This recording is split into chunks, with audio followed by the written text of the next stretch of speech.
Ora, bem-vindos, mais uma, de resto, a última edição do ano 2013 e nada melhor que terminar com um homem que tem feito muito por muita gente. Não vale a pena estarmos aqui a adjetivá-lo isto ou aquilo, o importante é apresentá-lo, é mostrar mais uma vez, e mais uma, porque todas elas são poucas para quem faz bem ao próximo. Monsenhor Weber Machado é o nosso convidado. Monsenhor, muito obrigado por ter aceito este nosso convite. O que é fazer bem às pessoas? O quê? O que é fazer bem às pessoas?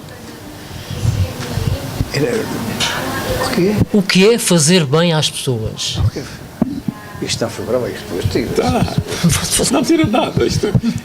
Monsenhor agora é que tem que explicar a ele não sabe o que é fazer bem às pessoas e fez uma pergunta direta. Eu acho muito bem feita até. Com licença. Fazer bem às pessoas consiste em tentar fazer com que a vida deles não seja tão dorida, tão sofrida. É nisso que consiste fazer às pessoas. Mas tendo a ideia de que o grande beneficiário são aqueles que fazem o bem. Esses é que são os grandes beneficiados. Porque acham que estão colaborando, que estão ajudando Deus a limpar a face de muita gente. Que está suja, que está... Isso para Deus deve incomodar.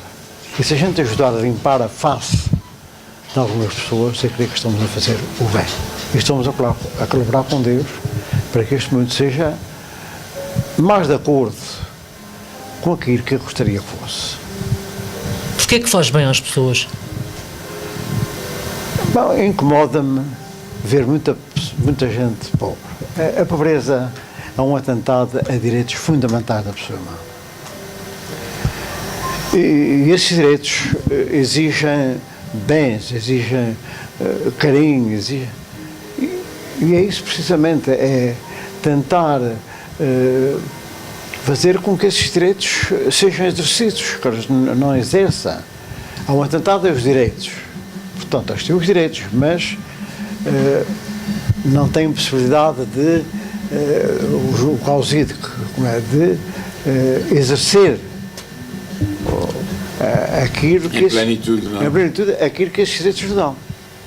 E então, fazer bem às pessoas e ajudar as pessoas consiste em torná-los mais perto das pessoas, em dignidade, das pessoas com quem vivem. Quer dizer, passar fome. Quando sabem que a grande maioria das pessoas não passa fome, e eles estão a passar fome, ajudá-los a satisfazer esta necessidade é fazer-lhes bem, é ajudá-los a satisfazer esta necessidade que é comer. O mesmo se diga da habitação, o mesmo se diga da educação. A nossa sociedade é pouco sensível à pobreza, de uma maneira geral. Os pobres passam assim ao lado sem inquietar. Quando numa sociedade mais humanizada a pobreza, os pobres, ao serem vistos, ao passar junto dos pobres, devia criar uma certa inquietação, uma certa mal-estar. O que é de fazer para que isto mude? O importante é que isto mude. E devo dizer que enquanto as pessoas não começarem a mudar a sua mentalidade relativamente aos pobres, olhar para eles, ou nem sequer olhar para eles. Bom, estão ali, passa-se ao lado, só estão sentados, deixam-nos continuar sentados. Eu tenho experiências muito interessantes nesse aspecto, quer dizer, aqui há tempos um pobre que estava caído ali entre os Correios antigos e a alfândega, que era naquele espaço. Passaram várias pessoas e ninguém o levantou. Ninguém parou o carro para ver o que é que ia acontecer. Depois eu saí do carro e fui levantar o homem, que estava mais ou menos alcoolizado, mas tinha uma dificuldade muito grande em andar, em movimentar-se. E ele sozinho não conseguia levantar-se. Mas várias pessoas que passaram. E ninguém foi capaz de perder um pouco de tempo. A gente já vai a esse caso concreto, mas tem mais alguma...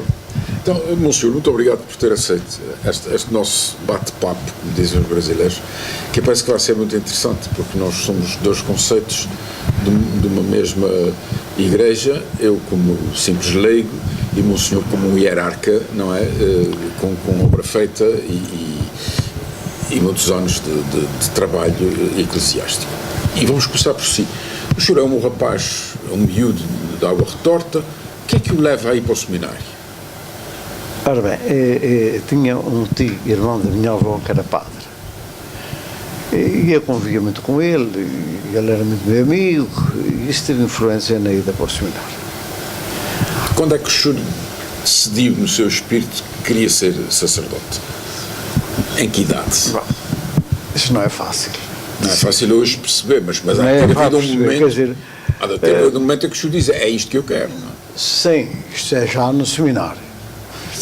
Então, quem é que o empurra para o seminário? Deixa-me fazer Não digo empurrado, quer dizer, sou sensibilizado para ir para o seminário. Quem é que o sensibiliza? É a minha mãe, que era uma mulher extraordinariamente católica. Como todas as mulheres de São Miguel, praticamente aquela Mas minha mãe era mesmo. Portanto, o meu pai, que era um homem bom, e o resto da família. O senhor era o único rapaz da família? Yeah. E logo, quer dizer, logo o varão é que vai para o padre? O verão é para o seminário. Bom, o senhor vai para o seminário de Angra com que idade? 13 anos. 13 anos. E depois, como é que é a vida de um miúdo de 13 anos no seminário de Angra? O senhor assustou-se com a chegada a Angra? Olha, a primeira coisa O senhor devia ter uma pronúncia muito fechada de água. A primeira vez que vinha para Ponta Delgada. Sim. Primeira Ponta Delgada. Ver assim o desenvolvimento desta cidade, que não era muito naquela altura, havia muitas carroças, havia carros. Depois metemos no Carvalho Araújo, Com destino à terceira. com destino à terceira, a vomitar durante toda a noite. Depois de embarcar lá, arranjaram um bagageiro para me levar as malas lá para o seminário, arranjavam os carroças e tal, e iam distribuir várias malas daqueles alunos que chegavam, e pronto, e foi instalado. A sua pronúncia de água retorta, que é uma espécie de Nordeste cerrado, não é?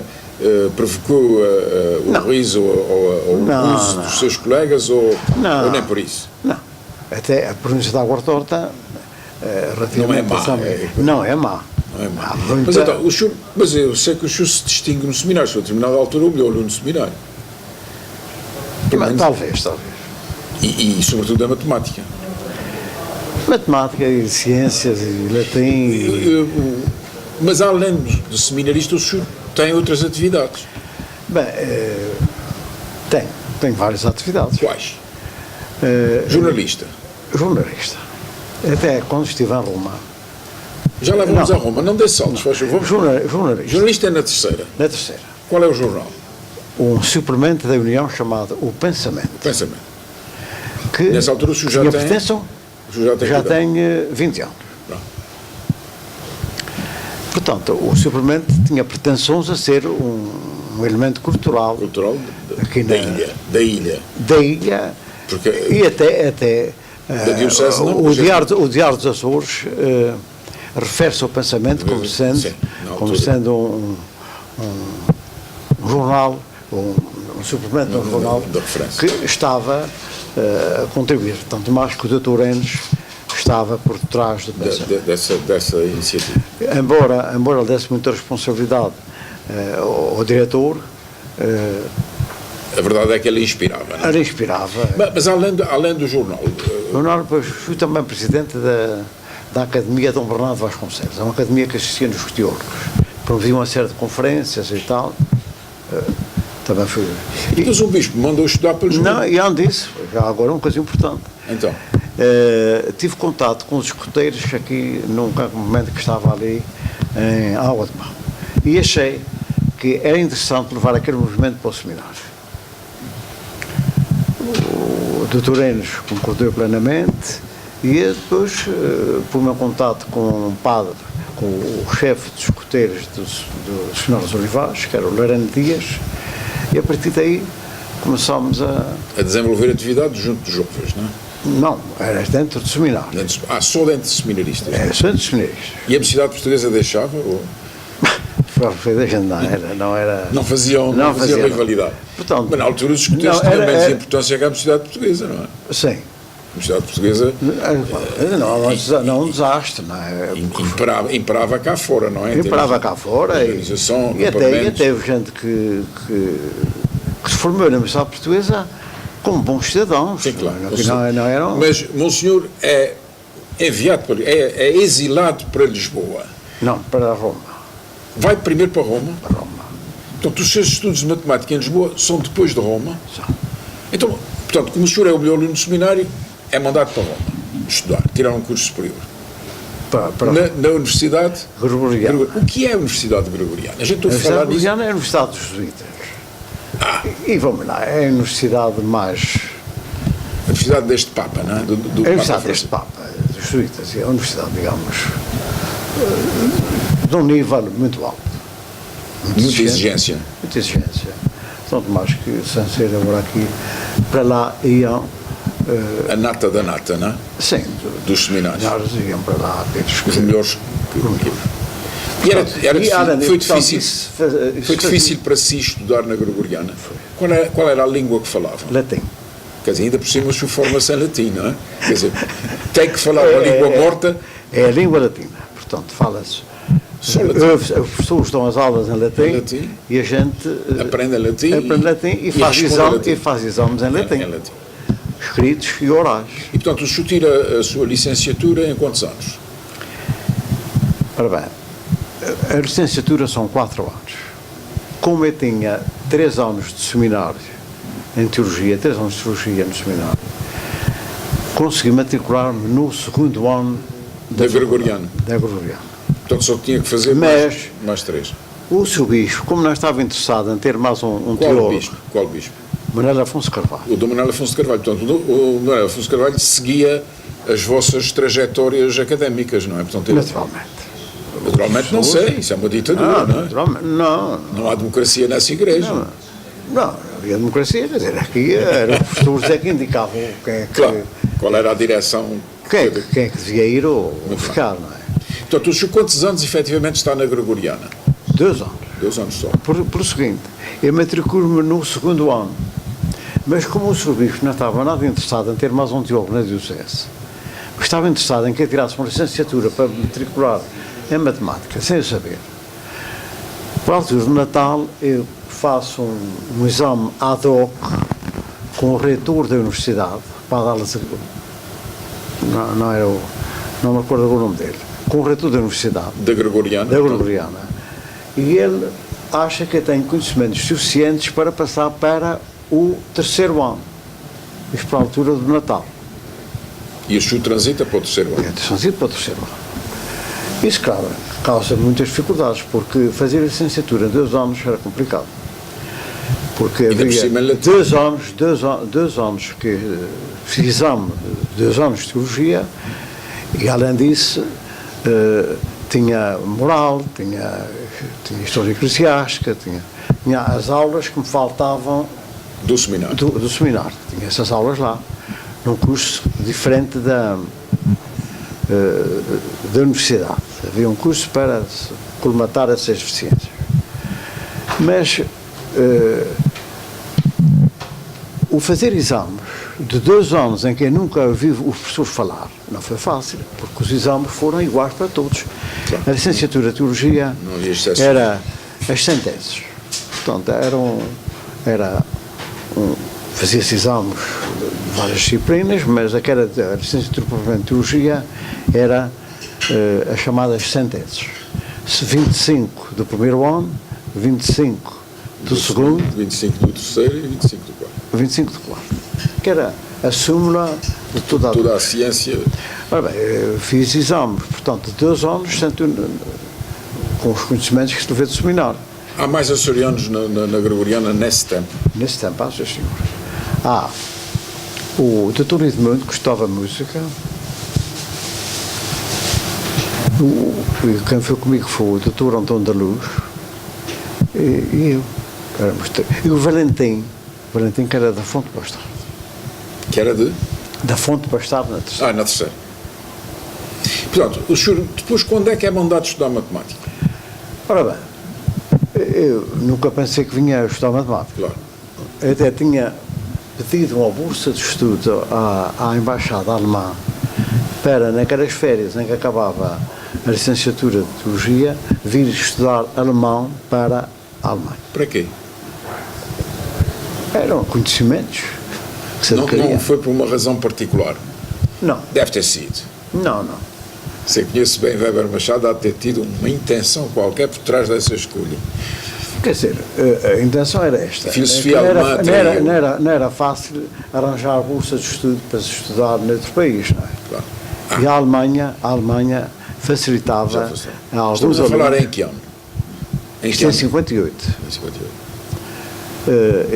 A Embaixada Alemã lá Já conseguiu. recrutava do melhor, a nata, não é? Eu estive 3 meses no Goethe Instituto. E gostou? Foi complicado. Foi complicado porque aquilo era de manhã. Mas foi uma experiência enriquecedora. Enriquecedora e, no entanto, para mim, nas situações em que eu estava, foi um tempo perdido. Porque eu devia ter vindo para Lisboa, para Portugal, estudar matemática, preparar-me minimamente. Mas já sabia que ia mandado para matemática? Pois. Então conte lá isso. Quem é que diz que Eu pedia a bolsa de estudos. E quando chega à bolsa de estudos, o reitor lá do colégio diz-me que o Sr. Bispo diz que... Mas qual colégio? Colégio português. De Roma. De Roma. Em que o Dom Manuel tem intervenção? Não e tem diz... intervenção nenhuma. Então. O colégio português é o colégio onde estão os estudantes portugueses que estão a estudar. Sim, mas ele tem intervenção, o bispo tem intervenção em si. O senhor é um... Pois, ele escreve ao reitor do colégio para me dizer que vinha estudar, matemática em Roma. O senhor considera isso uma violência sobre si próprio? Uma violência. Porquê? Porquê? Porque eu não sabia nada de matemática, não sabia nada de química, porque eu tinha tido matemática até o 5º ano. E tinha tido o ano de física e o ano de química. E vim para a Universidade Portuguesa, para a Faculdade de Ciências, estudar matemática, que também tinha física, nestas circunstâncias foi uma violência. Foi muito violento para si? Muito violento. Quanto tempo esteve na Faculdade de Ciências? 5 anos. Muito violento por isto, porque o último contato que eu tinha tido com estas ciências era há 10 anos. Nunca mais tinha tido contato contigo. Já agora conto isto. Eu vi mais um colega, quando vem do Goethe Instituto, vi mais um colega, e no comboio que nos trouxe de São Sebastião para Lisboa, vinha naquela carruagem, naquele compartimento, vinham 2 senhoras, que eu não sabia, sentávamos ali, portugueses, tal, começámos a falar português com elas. E tinha uma que era professora de matemática. E diz-me o que é que eu venho fazer para Lisboa. E eu digo, bom, eu vou estudar matemática. Isto em finais Estava com a roupa própria de seminarista, claro. Ou nessa altura já não usava? Não, estávamos de viagem e nós estávamos assim... No tempo de João 23? Não, João ainda Pio XII. Ainda Pio XII. E o senhor atravessa a tirar a batina? Não, batina não. O senhor já não... Corrupção. Os seminaristas tinham... Sim, mas eu penso que não tinha cabeça. Já, nessa altura já estava a refilar. Com mochilha às costas, isso não dava assim para andar. Muito jeito para andar fardado. Mochilha às costas não dava para... E a professora, como é que reagiu a essa sua interpelação?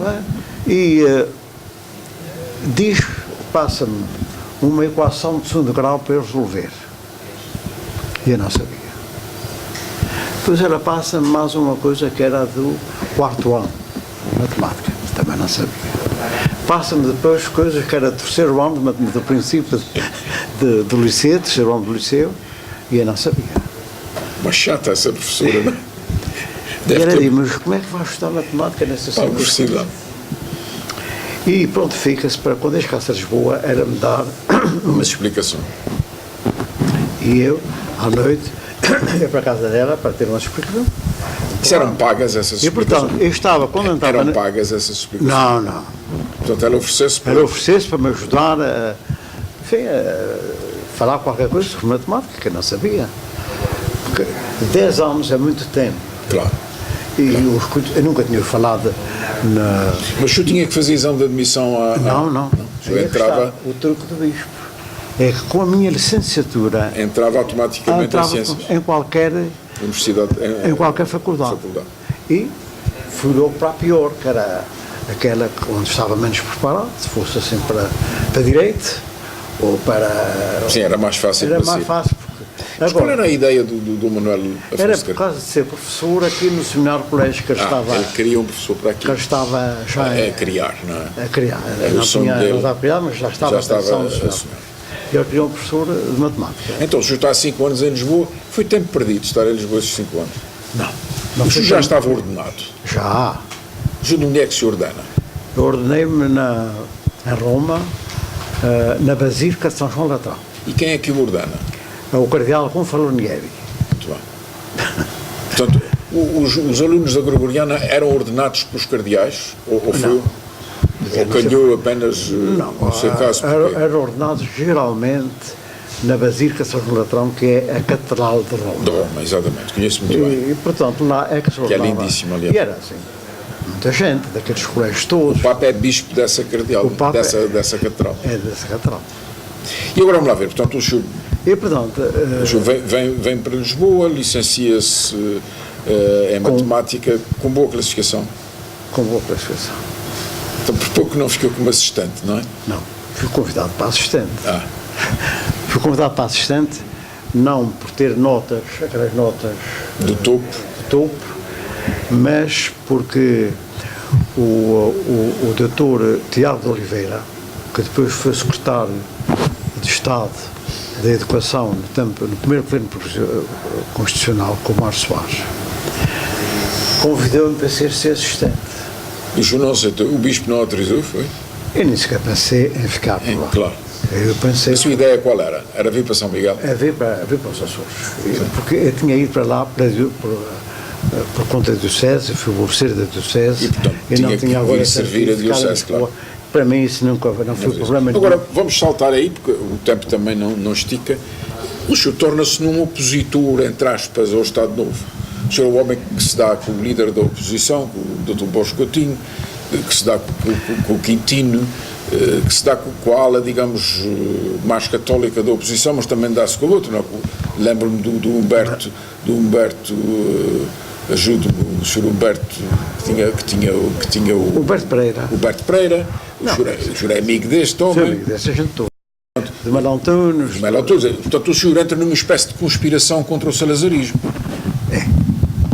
Ativa. O senhor, Ativa. Nós queríamos ganhar as eleições. sim, mas diga uma coisa, mas porquê? Porquê é que um sacerdote, Olha lá, porquê é que esse rapaz Não, é porque eu vou dizer uma vai coisa. para No seminário, sem influência dos GNs no seminário.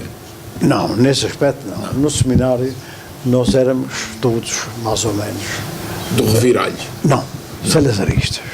Sim. Não digo salazaristas ativos, mas quer dizer, aceitávamos o regime.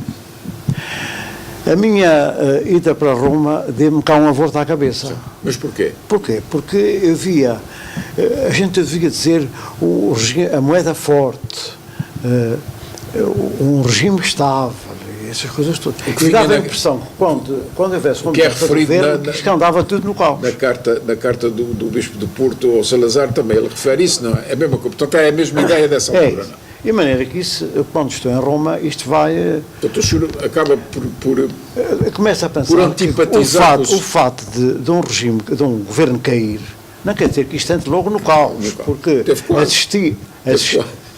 está bem, mas assistia a mudanças de governos lá na Itália. Sim, e não havia caos. E havia os diretores gerais é que tomavam conta de... Mas vamos lá ver, o senhor, na altura em que conspirava pelos democratas, esqueceu o seu sacerdócio? Não. A sua missão sacerdotal? Era um exercício do meu sacerdócio. Em que sentido? Em que sentido? É porque aquilo que a gente queria, que eu queria, e que alguns que estavam ali muito muito importante que queriam era ajudar este país a ser melhor e a ajudar Os mais desfavorecidos. os mais favorecidos, em diversas áreas, os mais favorecidos. Isso é que era a minha preocupação, porque eu comecei a lidar aqui, a partir do seminário, com O senhor nunca pensou em ir para o poder, ser um cargo? Não, se os democratas têm ganho as eleições, o senhor, Não, mas o senhor nunca se vamos lá. candidatou a deputado, por exemplo, não? não me candidatei, nem o Melo Antunes, nem o Júlio Quintino. Nós os Mas três porquê? Não foram autorizados? não fomos autorizados. O Melo Antunes foi proibido Pela tropa. O Júlio Quintino pelo Ministério das Comunicações. E o E senhor eu- pelo bispo? Pela Conferência Episcopal. Sim. Ainda fiz uma Mas diligência. o senhor queria ser candidato a deputado? Era para ser candidato a deputado. Portanto, o senhor queria mesmo atirar com o Salazar ao chão a partir da Assembleia Nacional. A gente, Iam ser uma ala liberalíssima, não é? mas queríamos ganhar as eleições, Claro. este grupo de eleições Claro. aqui. O Marcelo Caetano disse ao filho, Manuel Caetano, que era o presidente da Comissão das Comissões de Planeamento, que o único distrito que o preocupava no todo nacional era Ponta Delgada. E tinha uma equipe E já disse, muito importante. era importante, e fazer, não era assim uma equipa para fazer guerra, tinha muitos católicos. Quer dizer, é na base dos católicos. Sim. Os cursos que estão dados estão ligados de alguma maneira a esse movimento? Muitos dos cursos que estão dados, dos cursolistas, Apoiavam. e estavam lá, E o o- Emer e- Churrideiro, Sim, e o Opus Dei? não conhecia. Portanto, o vosso relacionamento com o Opus Dei de Mota Amaral existia? Apenas convidámo-me para ele participar numa reunião muito restrita que fizemos em casa do Júlio Quintino. E ele foi a essa reunião. E mais, consta que a declaração de Ponta Delgada consta que ele teria assinado aquela declaração de Ponta Delgada. Se tivesse empatia, Sim. o Mota Amaral. Mas não assinou, a verdade é que Não não assinou. assinou. Não Agora assinou. diga-me uma coisa. Não, mas Os jesuítas, mas senhor, desculpe, mas a gente tem que ir ao essencial e neste momento estou apenas a pintar aqui uma aguarela para dar aos nossos telespectadores a ideia de quem é o Monsenhor Weber Machado, porque pouca gente o conhece. Quer dizer, o senhor fala sempre dos outros, nunca fala de si. Isto é um privilégio ter a falar da sua carreira. Os jesuítas não tiveram intervenção ativa nessa sua atuação. Quer dizer, nunca houve um jesuíta que lhe dissesse avança Weber contra o salazarismo. Não, Como é que os jesuítas funcionam? os jesuítas é uma ordem religiosa muito disciplinada e com gente muito capaz, é o que posso dizer. Sim, mas o senhor vai ter que desvendar um bocadinho o segredo. Eles vão ter dito ao Weber, olha que tu vais para Portugal ou para os Açores e tens que fazer alguma coisa nas áreas que a gente te ensina aqui, ou não dizem nada disso? Não, a ordem ensina... Dão-lhe as armas espirituais e depois o senhor entra na batalha sozinho. Pensamento, não é? Quer dizer, O senhor teve alguma ligação intelectual com o Martins Goulart, que também é um estudante dos jesuítas, da Universidade Americana. eu tive relações muito, muito interessantes com Com Martins Goulart. Sim. Há identidade de posições políticas entre os dois, Bastante, depois de 25 de Abril. bastante. O senhor sentia que ele tinha uma boa formação jesuítica? Eu sentia que ele tinha muito boa formação, que era muito capaz, e que era um homem com ideais muito novos. Sim. Só que ele politicamente era fraco, em termos de Era comunicação, era um indivíduo muito agressivo. Não sei se era fraco. quer Não dizer, tinha a sei se era sabedoria de um fraco, Carlos César. ou se não lhe deram oportunidade Oportunidade para... de meios para... Pronto, vamos ultrapassar a parte política, porque eu penso que os nossos telespectadores já perceberam que o senhor politicamente é um homem estruturado dentro da Igreja, que deve ter sentido alegria com o Paulo VI e com o Paulo João VI, Paulo II, leitor, com o Ratzinger, leitor. e agora deve-se sentir realizado com o Papa Com Francisco. este é o meu Papa. Com certeza, este é o seu Papa. Agora diga-me uma coisa, o senhor é muito criticado em Ponta Delgada pelas tais pessoas que não veem o homem caído no chão por causa de um elemento que não tem sido posto no seu discurso. Nós seguimos de perto, como é evidente, o senhor é, digamos, o sacerdote mais agressivo na piedade. O senhor exerce a piedade ativa e agride seja quem for que o impeça de exercer essa, tem que concordar comigo, que é essa. O Chu despreza completamente as pessoas que não concordam consigo quando chutar. Não é desprezar, não tenho medo de discordar. Exatamente, pronto. Mas a verdade é que há aqui um elemento que o Chu nunca refere. É que uma coisa são pobres, e Cristo parece que disse que havemos de tê-los sempre connosco, não é? Sim. E outra coisa é o viciado. É verdade. O viciado que no vício tem uma espécie de fonte da pobreza. Ora, Mas deixa-me acabar a pergunta. Eu perguntava-lhe isto ao melhor aluno do seminário, ao grande aluno da Gregoriana, ao grande aluno da Faculdade de Ciências. Antes... Não, foi um grande aluno da Faculdade de Ciências. Foi um aluno que conseguiu fazer coisas... Saltar de uma ignorância de 10 anos... Ultrapassar dificuldades muito grandes. Muito bem. Portanto, esse homem tem que resolver primeiro um dilema. Antes da pobreza está o vício. Não era preferível primeiro tratar o vício e depois tratar a pobreza? Ora bem, eu ponho a situação ao contrário. Eu sei que o senhor vai para o contrário, mas eu queria que o senhor respondesse aqui. A pobreza é que muitas vezes leva ao vício. Agora, nós fomos dar na véspera de Natal, na terça-feira, fomos dar um jantar aos sem-abrigo, às pessoas, um jantar de festa. De festa, quer dizer, com a alimentação, os bolos, foi uma consolada, hein? Com o bacalhau, com o folclore do costume. Não digo folclore. Para usar a sua expressão. Pensar que eles também tinham direito a ter Todos têm direito, como é evidente, não é? Ora, mas não é nisso que se... Não é isso que se resume. Apareceram lá dois que estavam assim bem alcoolizados. Que estavam bem? Bem alcoolizados. Sim.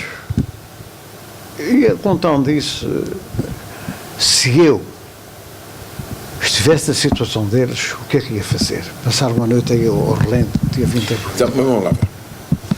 Esse não é o problema da pobreza. A pobreza que nós burguesia, sim, eu tenho um certo prazer em pertencer à burguesia, o suave encanto da burguesia, não é?